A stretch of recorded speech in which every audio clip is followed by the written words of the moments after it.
Hello बच्चों, NCERT maths में आप सभी का स्वागत है। अभी हम लोग पढ़ रहे हैं क्लास 11th का एनसीईआरटी मैथ्स, जिसमें हम लोग प्रश्नावली 1.4 के प्रश्नों को सॉल्व कर रहे हैं। 1 से लेकर 3 तक के प्रश्नों को सॉल्व कर चुके हैं हम लोग। अभी हम लोग पढ़ेंगे प्रश्न संख्या 4 से आगे के प्रश्नों को। देखिए, प्रश्न संख्या 4 आपके सामने है।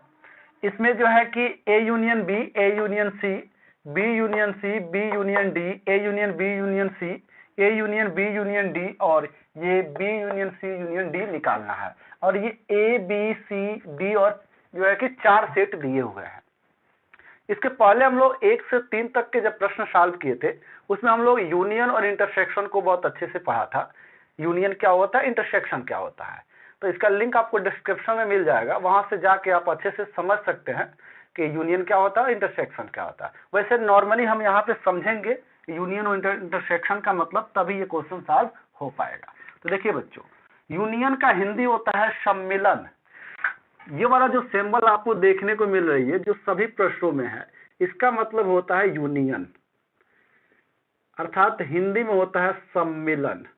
सम्मिलन, देखिए सम्मिलन का मतलब होता है सारे अवयवों को मिला दिया जाए। जैसे मान लीजिए ए और बी का सम्मिलन आप निकाल रहे हैं, तो उसको निश्चित रूप से आप ए यूनियन बी इस तरीके से दिखाएंगे। इसका अर्थ यह है कि आप ए और बी का सम्मिलन निकाल रहे हैं। तो इसका मतलब है कि ए और बी के अवयवों को मिला देंगे हम। जैसे कहने का अर्थ है ए के जितने अवयव होंगे उसको और बी के भी अवयवों को, दोनों को मिला के अगर एक सेट बना देंगे तो वो हो जाएगा समुच्चयों का सम्मिलन, अर्थात यूनियन ऑफ सेट। तो हम लोग को इस पूरे प्रश्नों में यही करना है। देखिए, पहला हम लोग का प्रश्न है ए यूनियन बी, मतलब ए के सारे अवयव और बी के सारे अवयव, यानी सभी अवयवों को हमें मिलाना है।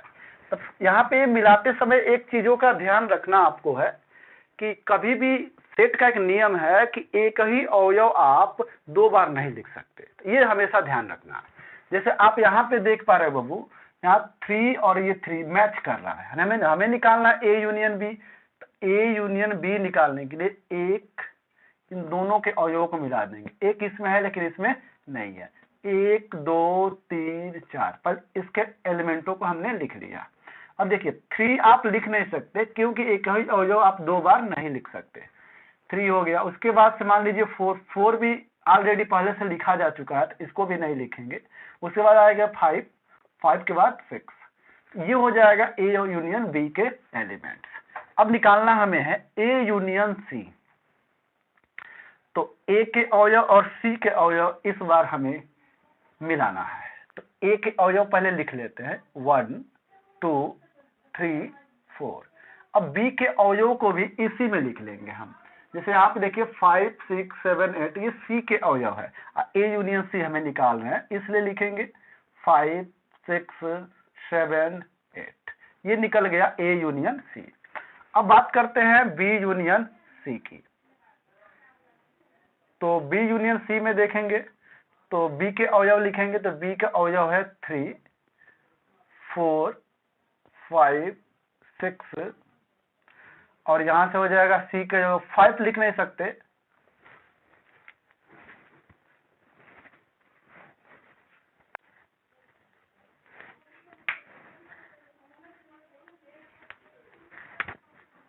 लिख नहीं सकते बाबू, क्योंकि ये 6 और 5 और 6, यहाँ पे 5 और 6 ऑलरेडी पहले से लिखा जा चुका है, इसलिए 7 और 8 लिखेंगे।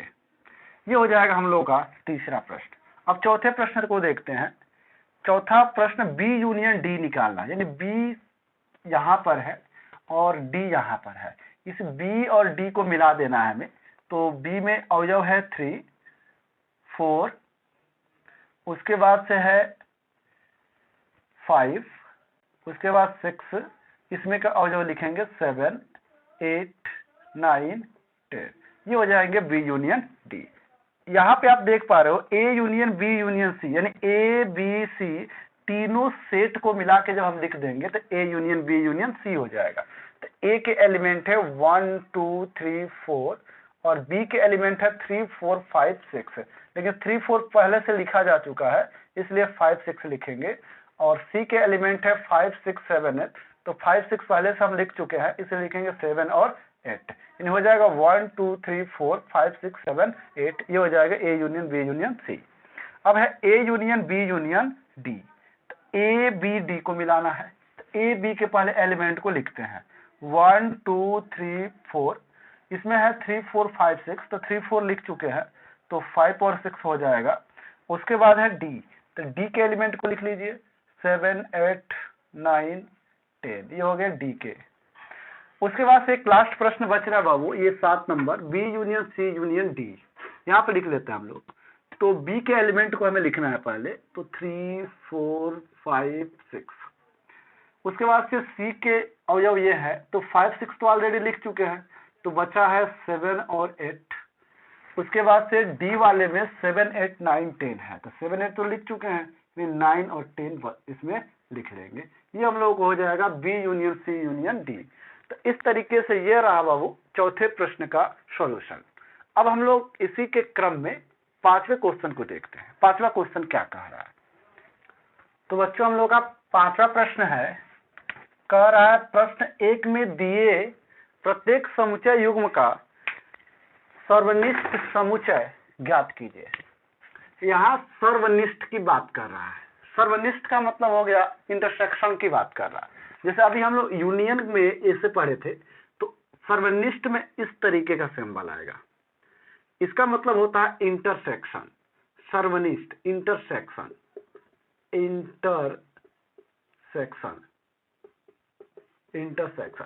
देखिए इसका इंटरसेक्शन का अर्थ है कि यदि A और B दो अवयव है, तो A और B में जो उभयनिष्ठ अवयव होंगे वही सर्वनिष्ठ अवयव होंगे। जैसे मान लीजिए इसी में इस क्वेश्चन के थ्रू समझिए, तो कह रहा है x में 1 3 5 मतलब 1 3 5 तीन अवयव है, इसमें भी 1 2 3 तीन अवयव है। अगर x से इंटरसेक्शन y निकाला जाए, इसका मतलब वे अवयव इसमें होंगे जो इसमें भी हो और इसमें भी हो, मतलब इस दोनों में जो कॉमन अवयव होगा वही जो है कि सर्वनिष्ठ समुच्चय कहलाएगा। तो इसमें 1 है, तो 1 इसमें भी है बच्चों, तो इसका सर्वनिष्ठ अवयव 1 होगा। 3 इसमें है लेकिन 3 इसमें भी है, तो 3 और 3 इस दोनों में है, तो 3 भी सर्वनिष्ठ अवयव होगा। उसके बाद से 5 इसमें नहीं है, तो ये 5 जो है कि सर्वनिष्ठ में नहीं आएगा। तो इस प्रकार से हम लोगों के पास सिर्फ 1 और 3 ही इंटरसेक्शन में आएंगे। इसी प्रकार से मान लीजिए दूसरे प्रश्न को सॉल्व करें, तो ये हो जाएगा A intersection B equal to, देखिए A इसमें है, मतलब A में A है, B में भी A है, तो इसके सर्वनिष्ठ समुच्चय में भी होगा। E A में तो है मगर B में नहीं है, तो इसके इंटरसेक्शन में नहीं होगा। I इसमें है मगर इसमें नहीं है, तो I इसके इंटरसेक्शन में भी नहीं होगा।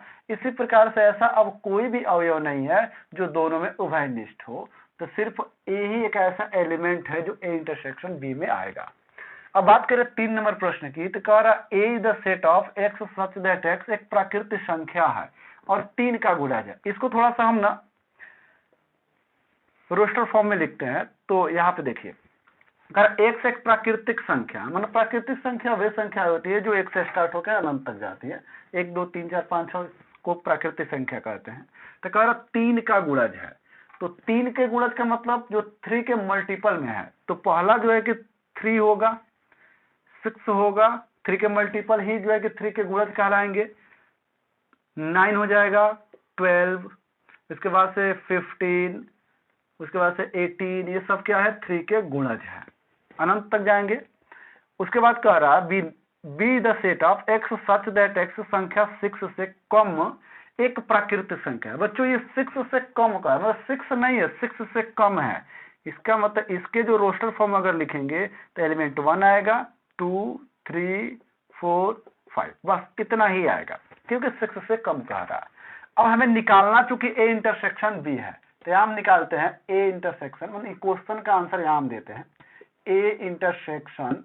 जब B निकालेंगे बच्चों तो ऐसे अवयव इंटरसेक्शन में आएंगे जो A में भी हो और B में भी हो। तो A और B में देखते हैं कौन सा है, तो 3 यहाँ पे देख रहे हैं बाबू, ये 3 A में भी है और B में भी है। ऐसा इसके बाद कोई अवयव नहीं है जो A में हो और B में हो, तो सिर्फ इसका आंसर में 3 ही एक ऐसा एलिमेंट है जो इंटरसेक्शन B में है। तो यही हम लोग का आंसर भी हो जाएगा। उसके बाद से नेक्स्ट प्रश्न देखते हैं। कह रहा A is the set of X such that X एक प्राकृत संख्या है और 1 less than X less than or equal to 6। इसका मतलब क्या है, यहाँ पे थोड़ा देखते हैं हम लोग। एक्स एक प्राकृतिक संख्या है, मतलब एक से स्टार्ट होकर अनंत तक जाएगी, लेकिन यहाँ पे कंडीशन है कि एक से बड़ा है परंतु 6 के बराबर या 6 से कम है। तो बच्चों यहाँ तक कह रहा है एक से बड़ा है, एक से बड़ा 2 आएगा, 3 भी आएगा, 4 आएगा, 5 आएगा, 6 तक आएगा, क्योंकि 6 से छोटा या 6 से बराबर हमें संख्या लेनी है, तो यहाँ 6 तक आ जाएगा। फिर इसको देखिए, अगर B is the set of X such that X एक प्राकृतिक संख्या है और 6 less than X less than 10, यानी ये हो जाएगा 6 से बड़ा कह रहा है, कह रहा 6 से बड़ा और 10 से छोटा, यानी ये हो जाएगा 6 से बड़ा 7, 8, 9, लेकिन 10 नहीं होगा बच्चों, क्योंकि यहाँ पे आर इक्वल टू का सिंबल नहीं है, मतलब कह रहा है 10 से कम होगा। तो ये हो गए ए और बी। अब इसका इंटरसेक्शन आप यहाँ निकाल लो, तो ए इंटरसेक्शन बी जब निकालेंगे तो ऐसे अवयव आएंगे जो इस दोनों में उभयनिष्ठ होंगे। तो यहाँ से आप देख पा रहे बाबू 7 इसमें है ही नहीं, 8 इसमें है ही नहीं, 9 इसमें है ही नहीं। इसमें इस दोनों ही सेट में कोई भी अवयव ऐसा नहीं है जो उभयनिष्ठ हो। तो इसका अर्थ ये है कि इसमें कोई भी जो है कि अवयव नहीं है, मतलब ये खाली है, अर्थात ये फाई सेट है, मतलब इसका जो इंटरसेक्शन होगा वो रिक्त होगा। अब बात करें बच्चों अगले प्रश्न की, तो इसी में का एक अगला प्रश्न है जो यहाँ पे अट नहीं पाया है, तो इसको देखते हैं। हम लोग का जो इसमें का अगला प्रश्न है बाबू वो है 5 नंबर। यहाँ पे हम नोट कर रहे हैं 1 2 3 4 1 2 3 4 सॉरी 3 तक है, 1 2 3, और दूसरा जो सेट है वो है b बराबर 5, यानी a बराबर दिया है 1 2 3 और b बराबर दिया है 5। तो बच्चों a में अवयव तो है, b में कोई अवयव नहीं है, 5 का मतलब कोई अवयव नहीं है, तो इसके a इंटरसेक्शन b में भी कोई अवयव नहीं होगा, यानी a इंटरसेक्शन b भी 5 होगा। तो उम्मीद है कि आप सभी को क्वेश्चन समझ में आया हो।